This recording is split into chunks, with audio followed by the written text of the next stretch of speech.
이사야서 61장 1절 3절의 말씀을 다 같이 한 음성으로 봉독하시겠습니다. 주 여호와의 영이 내게 내리셨으니 이는 여호와께서 내게 기름을 부으사 가난한 자에게 아름다운 소식을 전하게 하려 하심이라. 나를 보내사 마음이 상한 자를 고치시며 포로된 자에게 자유를, 갇힌 자에게 노임을 선포하며 여호와의 은혜의 해와 우리 하나님의 보복의 날을 선포하여 모든 슬픈 자를 위로하되 무릇 시온에서 슬퍼하는 자에게 화관을 주어 그 죄를 대신하며 기쁨의 기름으로 그 슬픔을 대신하며 찬송의 옷으로 그 근심을 대신하시고 그들이 의의 나무 곧 여호와께 심으신 그 영광을 나타낼 자라 일컬음을 받게 하려 하심이라. 아멘. 러시아에서 이제 한 거린이 구걸을 하는데 한 신사가 지나가면서 그의 손을 꽉 잡아주면서 형제님 참 죄송합니다. 오늘은 내게 아무 돈이 없어서 그냥 가지만 내가 다음에 당신을 만나게 되면 꼭 도움을 주겠습니다. 이렇게 말을 하니까 이 거린이 눈물이 글썽글썽하면서 아닙니다. 저는 당신으로부터 참 많은 것을 받았습니다. 더 이상 저에게 주지 않아도 됩니다. 이렇게 이야기했다는 거예요. 이게 무슨 이야기냐면 그가 구걸을 하는 사람이기 때문에 대부분의 사람들이 비인격적으로 그를 대했다는 것이죠.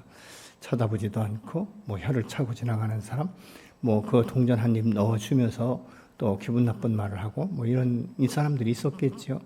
그런데 그 신사가 자기의 손을 꽉 잡아주면서 형제님이라고 이 부르는 정말 자기가 지금까지 한 번도 들어오지 못했던 이 인격적인 이 대우를 받으면서 그 마음에 이 자존감이 묶였던 것들이 풀어지고 했던 것 같아요. 그러니까 나는 아무것도 없어도 당신의 그 말 한마디가 나를 행복하게 했습니다. 이런 표현인 것 아니겠습니까?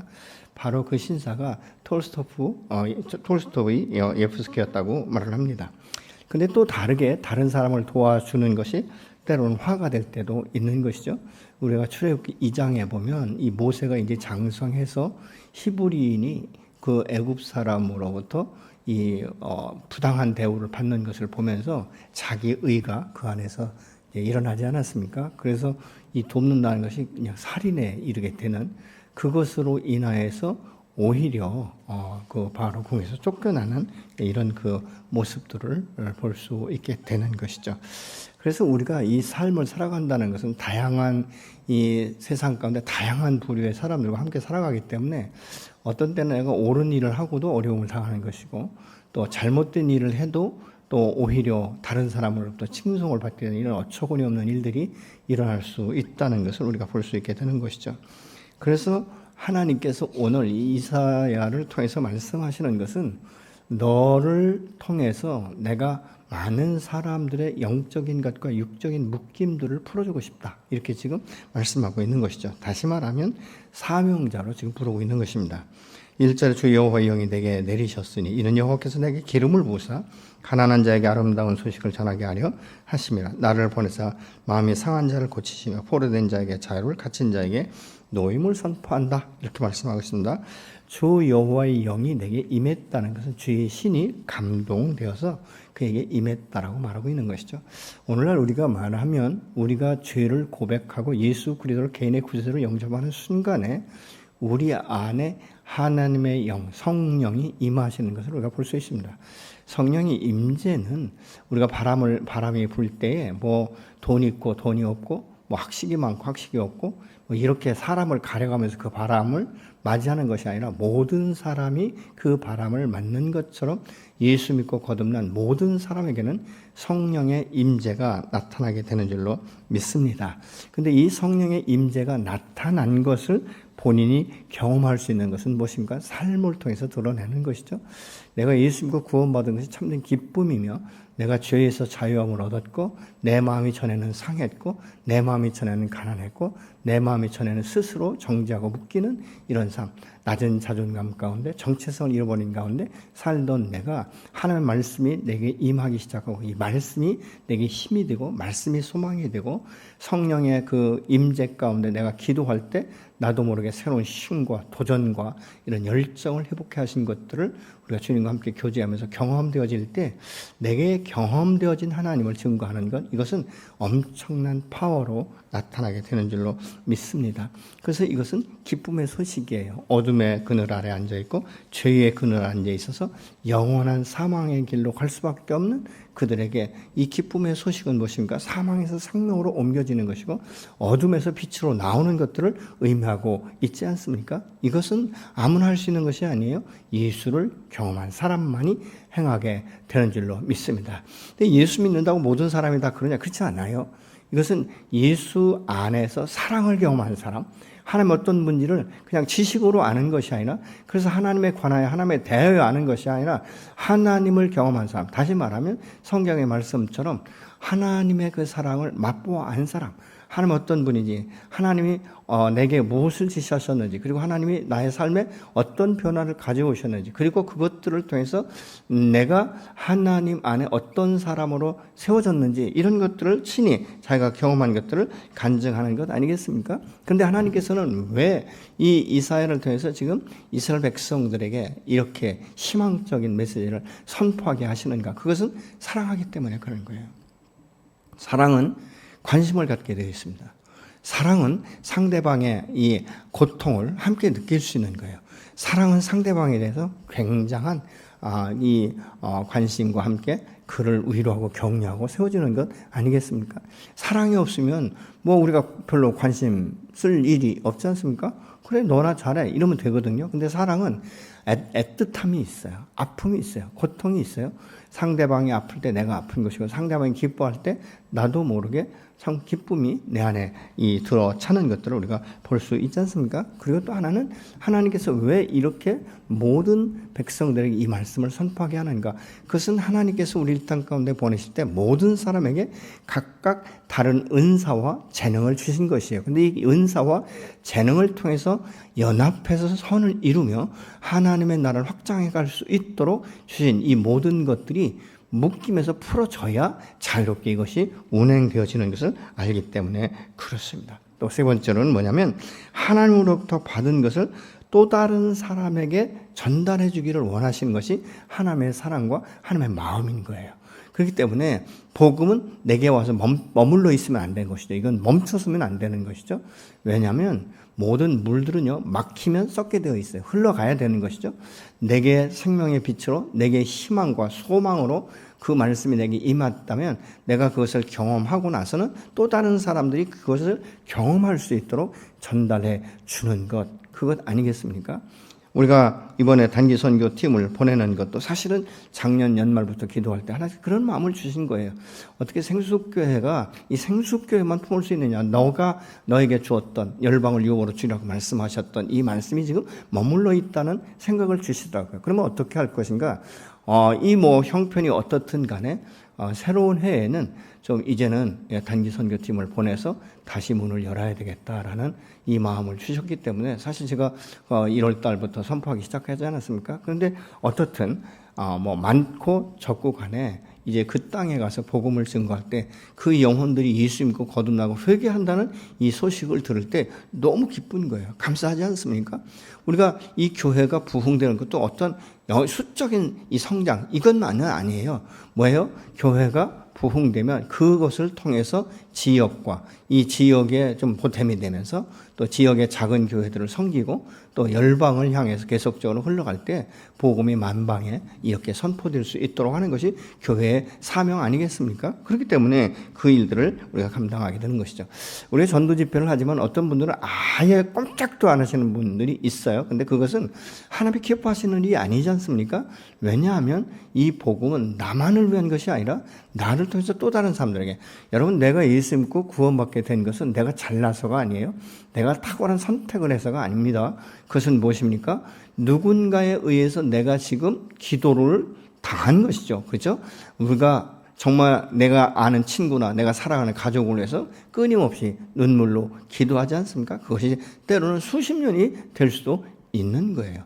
우리가 기도에 응답하면 조지 밀러 아주 대단한 것 같지만 사실은 조지 밀러의 기도가 모두가 응답된 것이 아니라 조지 밀러 사후에 조지 밀러가 기도하던 친구들이 회개하고 죽게 돌아오는 이런 역사들이 일어났다는 거예요.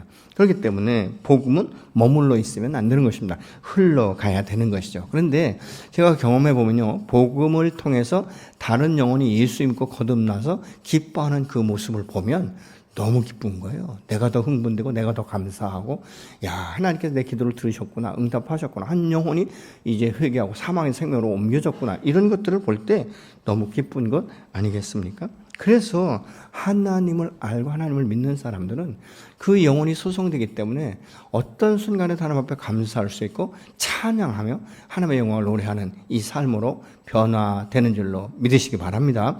그렇기 때문에 때로는 내가 똑같은 예수 안에서도 인생의 골짜기라는 것은 예수 안에 있다고 해서 없어지는 것 아니지 않습니까?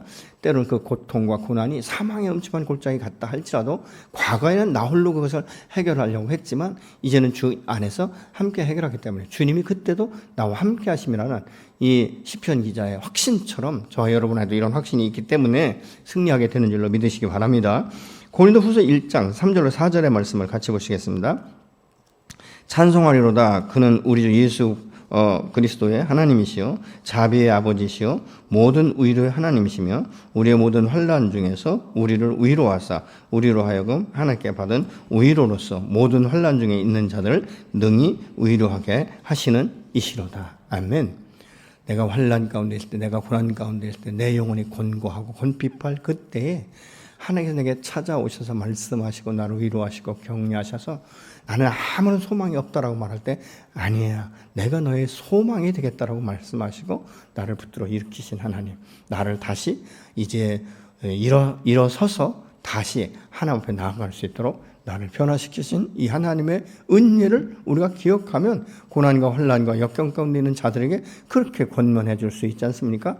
너가 알다시피 내가 이런 고난과 이런 역경, 정말 풍파가 나를 엄물할 것 같은 그때 내가 일어날 수 있었던 것은 내가 노력이 아니라 내 힘으로가 아니라 어떤 사람보다도 내 하나님께서 내게 다가오셔서 말씀으로 나를 위로하시고 격려하셨고 내게 소망을 주셨고 지혜를 주셔서 이것을 극복할 수 있었다라고 간증할 때 그가 무엇을 보겠습니까? 그래, 너가 그 어려움과 고통 가운데 사람이 아니라 어떤 지식이 아니라 하나님의 위로가 컸구나 라는 것을 깨닫게 되면 주님 앞에 돌아오는 것 아니겠습니까? 여러분, 사람은요 자기가 경험한 것을 이야기할 때 확신이 있어요. 자신 있게 말할 수 있어요. 근데 자기가 경험하지 못한 것은 다 그럴 거야, 그렇게 말하되, 이렇게 말하는 것을 우리가 볼 수 있지 않습니까? 환난 중에 있을 때 위로하시는 하나님을 경험한 사람은요, 환난 중에 고통을 겪는 사람들을 찾아가서 그 고통을 함께 공유할 수 있는 거예요. 그래, 너무 아프지? 나도 참 많이 아팠어. 이렇게 이제 우리가 위로할 수 있게 되는 것이죠. 그런데 우리가 이 고통과 어떤 역경이 있을 때에도 다른 사람과 자꾸 비교할 필요가 없다는 것이죠. 근데 이 세상은 어떻습니까? 자꾸 비교하게 만들어버려요. 그래서 자식들을 뭐라고 할 때도 꼭 비교해서 말하잖아요. 야, 아무개 아들은 어떻게 됐다더라. 야, 아무개 아들은 공부를 어떻게 한다더라. 이렇게 자꾸 비교를 해버리거든요. 근데 여러분, 비교할 필요가 없는 거예요. 내 아들은 내 아들인 거예요. 내 아들이 그 집 자식이 아니지 않습니까? 그럼 내 아들에게 맞게 이야기하는 것이죠. 예를 들면 이렇게 말할 수 있죠. 너 공부 그렇게 잘 안 되냐? 그렇지만 하나님 앞에 기도하자, 지혜를 구하자. 그리고 하는 데까지 최선을 다하면 되는 거야. 엄마가 기도해 줄게. 아빠가 기도하고 있어. 세상에 살아가는데 꼭 공부만 잘해야 되는 건 아니야. 그러나 할 수 있을 때, 기회가 있을 때 공부하는 것, 그것은 당연한 것 아니냐. 이런 식으로 우리가 아이들에게 이야기해 준다면 여러분, 아이들이 그런 것에 얽매이지 않아요. 왜냐하면 말씀도 그렇거든요. 고린도후서 10장 12절은 이렇게 말합니다. 우리는 자기를 칭찬하는 어떤 자와 더불어 감히 짝하며 비교할 수 없느라. 그러나 그들이 자기로서 자기를 헤아리고 자기로서 자기를 비교하니 지혜가 없도다. 여러분, 우리가 하나님 안에서는 각자가 다 달라요. 똑같을 수 없어요. 여러분, 우리가 판박이가 아니라는 거예요. 각자가 개성이 다르고 다 달라요. 사명이 다르고 은사가 다르고 재능이 다르고 생김새가 다르고 모두가 다 다른 거예요. 근데 다른 것을 자꾸 맞추려고 하면 어떻게 되겠습니까?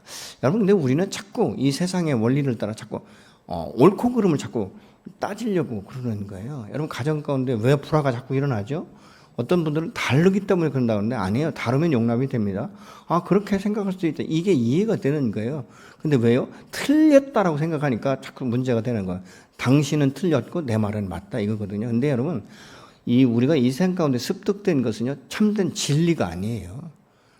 그는 그냥 이럴 수도 있고 저럴 수도 있는 거예요. 여러분이 나를 보는 관점이 다 다를 수 있어요. 정면에서 저를 보시는 분들과 양쪽에서 바라보는 분들과 그 보는 각도에 따라 차이가 달라지는 것을 우리가 볼 수 있지 않습니까? 사물을 그렇게 볼 수 있듯이 우리가 나 자신과 다른 사람의 관점을 그렇게 다르다라고 생각하기 시작하면 하나님께서 저 사람에게는 저런 은사를 주셨고 저런 재능을 주셨고 저렇게 공부할 수 있는 지혜도 주셨구나 이렇게 우리가 알 수 있는 거예요. 그런데 그것이 맞기 때문에 내가 틀렸다라고 비교할 것도 없는 것이고 키가 작고 크고 간에 하나님은 똑같이 사랑하시지 않습니까?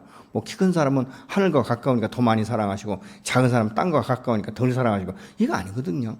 모든 사람을 동일하게 사랑하시고 모든 각자에게 하나님께서 동일한 은혜를 주시면 각자가 가지고 있는 가치관과 모든 것들이 쓰임새가 다 다르기 때문에 우리가 다르다는 것을 인정하기 시작하면 되는 것입니다. 사람이 자꾸 비교하기 시작하면요, 자기 안에 있는 장점도 단점으로 자꾸 바뀌어버려요. 굉장히 무능력하고 아무런 것도 못하는 것처럼 이렇게 생각하기가 쉽다는 것이죠. 그래서 스스로가 묶여버리는 것이죠. 나는 별볼일 없는 사람이야. 나는 저 사람 좀 공부도 못해. 나는 저 사람 좀 재능도 없어. 나는 돈 벌 재주도 없어. 이렇게 우리가 말하기가 쉬운데 그것이 아니라는 것이죠.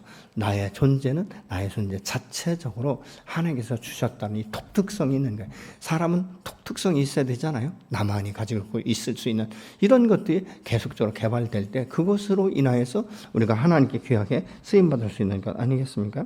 그런데 굳이 저가 자기로서 자기를 헤아리고 비교한다면 지혜가 없는 것이다. 이렇게 지금 말하고 있지 않습니까?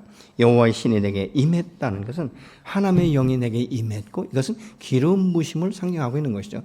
예수 그리스도는 그 기름 부심 받은 자예요. 그래서 이 예수 그리스도는 그 말씀에서부터 생기가 있고 그 말씀의 생명력이 나타나시고 그 말씀에 빛이 되는 이런 역사가 일어나는 것을 우리가 볼 수 있게 되는 거죠.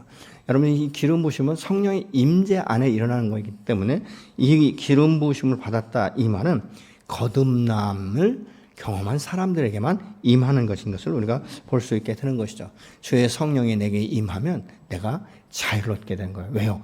진리가 우리를 자유롭게 하기 때문에 그런 것입니다. 내가 이 자유롭고 행복하고 마음이 평안한 것은 세상이 주는 것, 세상의 어떤 만족을 얻어서가 아니라 하나님께서 주시는 이 평안함, 이것 아니겠습니까? 진리 안에서 기쁨이 있는 거예요. 자유함이 있는 거예요. 묶임이 없는 거예요. 여러분, 우리의 삶은 그렇게 할 수 있도록 하는 거예요. 근데 하나님께서 우리의 죄를 용서하시고 우리를 용납하셨거든요. 근데 많은 사람들이 이 치유사역을 하다 보면 어떤 걸림돌이 있는지 아십니까? 자기가 자신을 용서하지 못하고 자기가 자신을 용납하지 못하는 거예요. 자기가 지은 죄가 마치 자기가 모든 것들을 완전하고 완벽하게 해야 되는데 하나의 흠집을 낸 것처럼 생각하는 거예요. 아니에요. 우리 인간은요, 스스로 볼 때 완벽하고 완전한 것 같지만 다른 사람이 제3의 관점에서 보면 전혀 다르게 볼 수가 있는 거 아니겠습니까? 그렇기 때문에 하나님 안에서의 나의 나된 것들은 하나님의 전적인 은혜이고 그 사람은 그 사람 나름대로 하나님의 은혜 가운데 살게 되는 줄로 믿습니다. 여러분, 다른 것이 조화를 이룰 때 아름다움이 있는 거예요. 똑같은 판박이가 아무리 많이 있어도 그걸 아름답다라고 말할 수 없는 거예요. 조화가 있을 때 아름다운 것입니다. 여러분, 꽃도 똑같은 모양으로 똑같은 향과 똑같은 모습으로 서 있다면 그게 왜 아름답겠습니까? 조화를 이루게 되는 것이죠. 여러분, 나무 같은 것도 보십니까? 전부 다 조경하는 사람의 손에 따라 다르잖아요. 그런데 그렇게 조경하고 계속적으로 손을 봐주면 우리가 생각할 때 참 저 나무 아름답다 이렇게 말하기 시작하는 것이죠. 하나님의 손에 잡힐 때에 하나님께서 나를 계속적으로 변화시켜 가시는 것이죠. 다듬고 또 쳐낼 땐 고통이 있지만 다시 그 안에 아물고 다시 새로운 이 모습으로 세워져 가는 이런 모습들을 우리가 통해서 하나님 되심을 우리가 인정하기 시작하는 것이죠. 하나님의 사랑과 은혜를 그때 깨닫기 시작하는 것을 우리가 보게 됩니다. 여러분, 무엇보다 내가 죄에서 자유함을 얻었다는 것은요, 이것처럼 큰 기쁨이 없는 거예요. 누구를 죄에서 자유케 할 수 있습니까? 돈으로 사람을 자유케 할 수 있습니까? 아니에요. 노예는 살 수 있을지 모르지만 여러분, 그 노예, 그 10년 가운데 자유함은 줄 수 없게 되는 것을 우리가 볼 수 있게 되는 것이죠. 내가 하나님으로부터 용납받고 용서받았다면 아멘으로 주님 앞에 바로 화답하는 것, 그것이 바로 은혜에 대한 표현인 줄로 믿습니다. 하나님, 그래도 나는 내가 자신이 스스로 나는 용납 못해요. 나는 정말 이거 인정할 수 없어요. 여러분, 이렇게 말한다고 해서 그래 너 참 의롭다, 네가 그렇게 스스로 의롭게 되려고 하는구나, 하나님 그렇게 하시겠습니까? 아니에요. 왜요? 마음이 가난한 사람에게 복음은 생명력이 더해지는 것입니다. 부자나 교만하거나 오만한 자에게는요, 성령이 임할 자리가 없어요. 틈이 없는 거예요. 그래서 그 심령이 가난한 자는 복이 임한다라고 우리가 주께서 말씀하시는 것을 볼 수 있지 않습니까? 자신을 용납하지 못하는 사람은요, 다른 사람도 용납하는 것을 굉장히 힘들어하게 되는 것을 우리가 알게 되는 것이죠. 여러분, 이런 사람들은요, 정죄감에 묶이기 시작하는데요, 하나님 앞에 있으면서 여전히 자기가 정죄감 가운데 있는 거예요. 그래서 이것은요, 이 정죄감 가운데 오래 빠진 사람은 어둠의 영에 조종을 당하게 돼요. 모든 행동에 제약을 받기 시작하고, 이런 것들을 볼 수 있는 것이죠. 정죄감이 무엇입니까? 스스로를 너는 원래 그런 사람이야, 너 잘하는 거 하나도 없잖아, 뭐 이런 식으로 자기 자신을 자책하면서 자꾸 정죄하는 것이죠. 이런 그 부분들을 우리가 볼 수 있습니다. 그러나 예수 안에서 거듭난 사람은 하나님께서 내 영혼을 자유케 하시고 내 삶을 자유롭게 풀어가시면서 내게 주신 모태 조성하기 전부터 하나님의 계획하셨던 대로 쓰임받는 것, 그것이 바로 복인인 줄로 믿으시기 바랍니다. 여러분, 그럼에도 불구하고 하나님 지속적으로 변함없이 내 마음을 풀어주시기 위해서 말씀하시고 사랑으로 인내하시면서 기다려주시는 거예요. 여러분, 사람이 말이죠, 하나님과 그 친밀한 관계 가운데 있는 사람들은요, 아주 자신감이 대단합니다. 아주 하나님 앞에 기도할 때도 당당하게 이렇게 기도하는 것들을 우리가 볼 수 있게 되는 것이죠. 마음이 상했다는 말은 무엇입니까? 속사람이 상했다는 거예요. 심령이 상했다는 것입니다. 그 삶 가운데 심한 어떤 상처를 받았기 때문에 마음의 문이 닫혔고 그 고통 가운데 놓인 이 심령을 의미하고 있는 것이죠. 하나님이 이 사람의 심령을 이제 치료하시고 회복시키기 위해서 성령으로 터치하기 시작하는 것이죠. 그리고 말씀으로 말씀하기 시작하는 것입니다. 그래서 그 말씀이 깨달아질 때 비로소 기지개를 펴듯이 그 영혼이 자유롭게 그것에서 나오는 이런 역사들을 우리가 경험하게 되는 것이죠. 여러분, 치유는 회복이 함께 되어지는 것들을 우리가 보게 됩니다. 갇힌 자에게 노임을 전파한다, 이렇게 말하고 있는데 어디에 갇혀 있습니까? 정신적으로, 영적으로, 감정적으로, 육체적으로 갇힘, 이 묶임 안에 있는 사람들을 풀어주기 위해서는, 그래서 이 예수 그리스도께서 이 땅 가운데 오셨다는 거예요. 여러분, 주님의 그 따뜻한 위로 한마디가 여러분 우리 사람을 바꿀 뿐만 아니라 세상을 바꾸는 이런 역사가 일어나는데, 이 주님이 말씀을 하실 때도 믿음으로 반응하는 사람들을 통해서 이런 역사가 오늘 또 일어나게 되는 줄로 믿습니다. 사람이 영적으로 묶이고 이 마음으로 묶이기 시작하면요, 자기의 존재감 자체를 상실해버려요. 정체성을 잃어버려요. 자기에 대한 어떤 아이덴티티가 정확하지 못한 것을 우리가 보게 되는 것이죠. 그러니까 건강하지 못하다, 이렇게 우리가 볼 수 있게 되는 것이죠. 이런 사람들은 다른 사람이 칭찬하는 것조차도 바로 고맙습니다, 이렇게 하면 되는데, 왜 그러세요? 막 이러면서 계속적으로 빼는데, 여러분, 그건 겸손이 아니에요. 그만큼 자기의 자존감이 낮든지 정체성에 문제가 있다는 것이죠. 신분과 권위가 회복된 하나님의 자녀들은요, 하나님께서 새롭게 세워가실 때 그 순종을 통해서 하나님의 영광스러운 이 도구로 쓰임받는 이 일에 동참하게 되는 줄로 믿습니다. 그렇기 때문에 헌신을 하든 봉사를 하든 그게 기쁜 거예요. 그게 감사한 거예요. 왜요? 헌신과 봉사는 내가 건강하니까 할 수 있는 것 아니겠습니까? 여러분, 이 헌신과 봉사를 아무나 하는 것 아니에요. 정체성이 낮은 사람, 낮은 자존감의 사람은요, 다른 사람이 청소하고 뭐 이렇게 헌신하고 봉사할 때 인정해주지 않으면 그 자체가 상처가 되는 거예요. 그렇기 때문에 우리가 하나님 앞에 쓰임 받는 것도 내 자신이 누구인지 이 정체성이 정확해야 그 가치관에 따라서 함께 헌신하고 봉사하는 것도 기쁨이 되게 되는 줄로 믿습니다. 이런 것에 묶여버리면요, 정상적인 삶을 살아갈 수가 없어요. 왜요? 자기 자신을 있는 모습 그대로 용납하신 하나님의 그 용납하심 자체도 본인이 받아들이지 않기 때문에 그런 것입니다.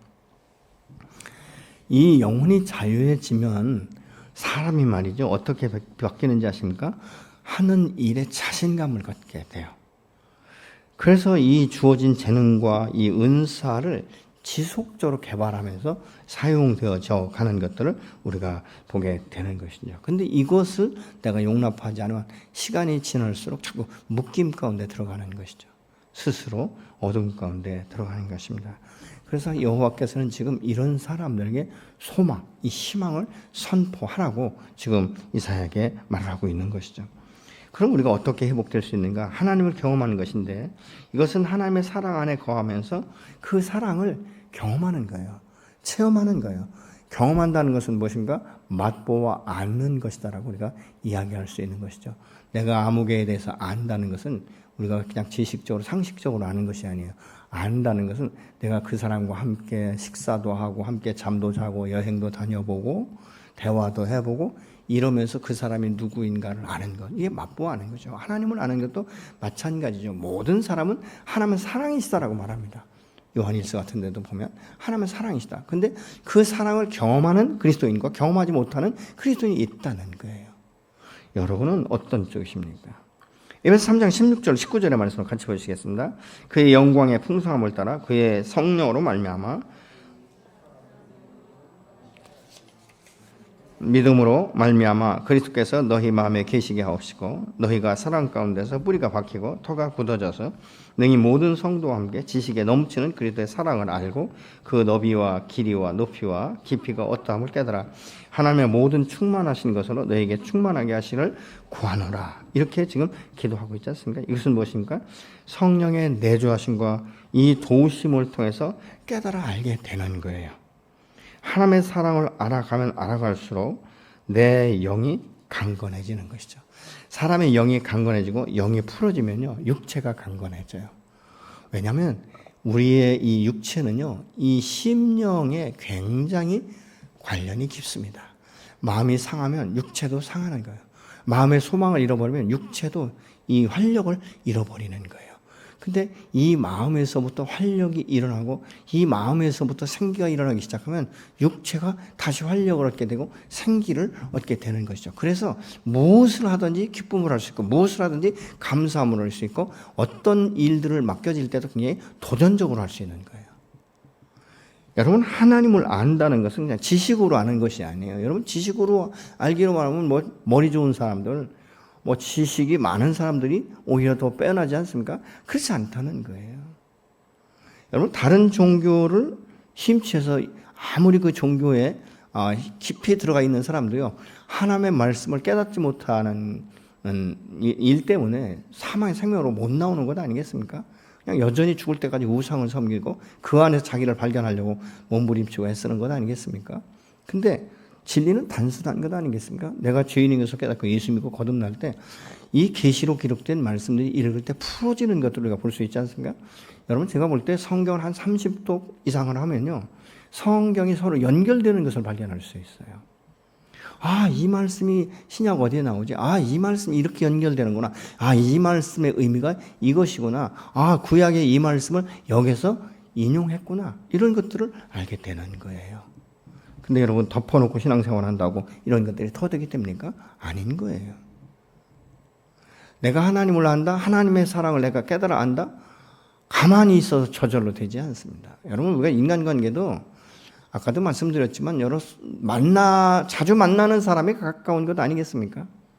그러니까 먼 곳에 있는 이 친친 사촌보다도 이웃 사촌이 더 가깝다는 말이 있지 않습니까? 왜 그렇습니까? 이웃 사촌은 늘 자주 만나고 함께 대화하고 함께 뭐 여행도 가고 이러다 보니까 가까워지는 거예요. 여러분 하나님의 사랑을 깊이 알기 원하십니까? 하나님과 가까워지시면 돼요. 하나님 앞에 날마다 머물러 기도하고 질문하고 기다리고 또 그 말씀이 어떠한가를 보고 연구하고 묵상하고 여러분 어느 순간부터 말씀이 풀어지기 시작하면요 성경처럼 좋은 게 없어요. 제가 처음에 성경을 읽는데 왜 이렇게 잘 졸린지 사람들이 이야기하다 난 왜 성경만 읽으면 그렇게 졸린지 몰라 그랬더니 믿음의 선배들이 뭐라는지 아시면 하나님이 사랑하셔서 그렇대요. 왜? 사랑하는 자기 잠을 더 주신다는 거예요.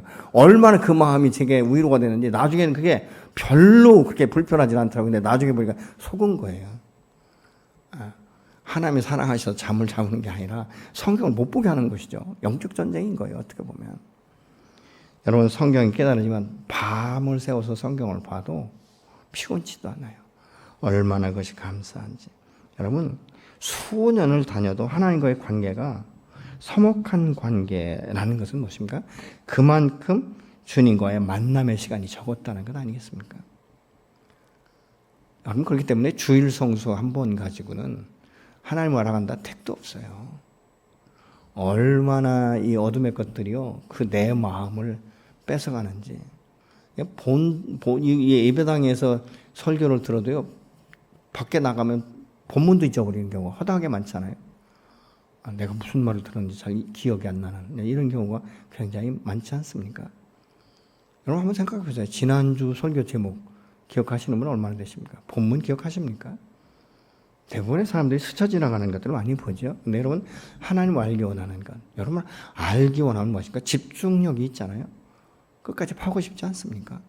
그러다 보면 하나님과 자꾸 교제하는 거예요. 여러분 기도가 왜 자꾸 기도를 하면 할수록 더 많이 하게 되는지 아십니까? 재미있는 거예요. 왜요? 내가 처음에는 하나님 앞에 간구만 하지만 시간이 지나면 하나님이 말씀하시는 것을 들을 수 있는 마음을 자꾸 가지게 되는 거예요. 말씀드리고 하나님 말씀해 주세요. 그 기다리는 시간들이 있기 때문에 기도가 점점 깊어지고 하는 것이죠. 그래서 하나님의 사랑의 깊이와 넓이와 그 길이가 어떠함을 우리가 알 수 있는 것은 무엇입니까? 경험을 통해서 알 수 있게 되는 것이죠. 여러분 우리의 마음밭이 갑자기 길가밭이나 돌짝밭이 옥토로 바뀔 수 없는 거예요. 밭에서 농사 짓는 분들을 보면요, 해마다 자갈을 골라내고 퇴비를 하고 거름을 주고 기다려주고 그러면서 땅이 바뀌기 시작하는 거예요. 우리의 마음은요, 예수 믿기 전엔 다 모두가 다 딱딱한 길가밭과 돌짝밭 같은 가시덤불과 같은 그런 얽히고 설킨 이런 마음밭에 가지고 우리가 살아온 거예요. 근데 예수 안에서 이것이 거듭나면서 말씀이 이해가 되고 말씀이 풀어지고 주님과 깊이 하면서 내가 전에 깨닫지 못했던 죄악들을 발견하게 되고 회개하게 되고 이 돌들을 옮기고 치워지면서 우리의 마음밭이 기경되기 시작하는 것이죠. 그 옥토가 되는 거예요. 그래서 열매를 맺는 것이죠.